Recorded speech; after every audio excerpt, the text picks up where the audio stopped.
Beau Is Afraid, which almost cracked my top 10. There were a ton of people who fucking hated this movie, Yeah. including the person I went to go see it with, who thought it was one of the biggest piece of crap films I've ever seen. Yeah. Wherever you stand, I don't know where you stand on it. I don't know if it's in your top 10, but I thought it was fascinating. Joaquin Phoenix is an actor that I think picks really great scripts. And when Yeah. he's in a film, I'm always, I'm there. So I kind of have a lot to say about this because it is, like you said, somewhat controversial amongst, fans of Ari Aster's previous work. Mm-hmm. And I'm going to be honest, like, this is a long movie. I saw it at home. I didn't go to the theaters for it. It took me 3 separate times. Like, I had to stop at certain points and come back to it because it was just it was way too long for what it was. I think it was way too long.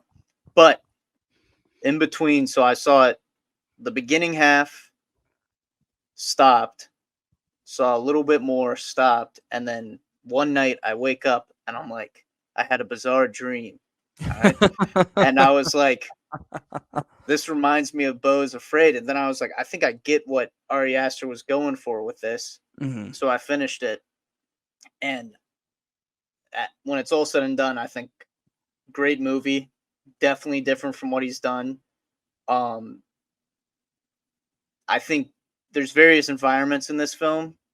And I think that certain environments were outshining others. If you've seen the movie, that makes sense, but I don't want to get, too into detail. But overall, I felt my interpretation was that it was kind of exploring, Beau through his dreams and his conscience. And I thought that was very interesting, concept, but you kind of have to think about it for a little bit after you see it. For sure. And I definitely think the 3-hour runtime turns people off. Yeah. I think the first 25 minutes to Beau Is Afraid is like absolutely brilliant. Yeah. I think it's like, it was incredible. Like, I remember I was like, I love every second of this. Yeah. If it's going to be 3 hours of this, then I'm down.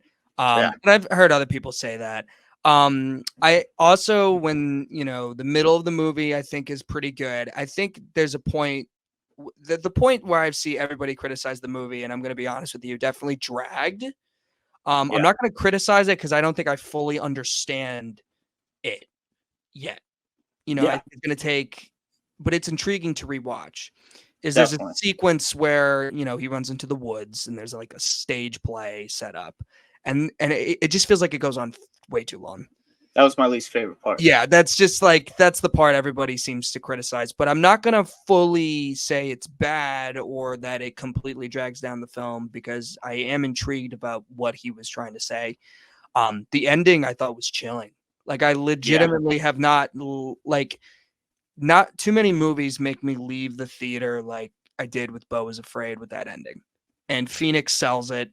And, the movie is about, anxiety. Yeah. And like absolutely seeing this character with his anxiety in several different situations. Yeah. And I thought Ari Aster did a great job. And the only reason why it's not in my top 10 is because I can't see myself rewatching it as much as the others. Yeah.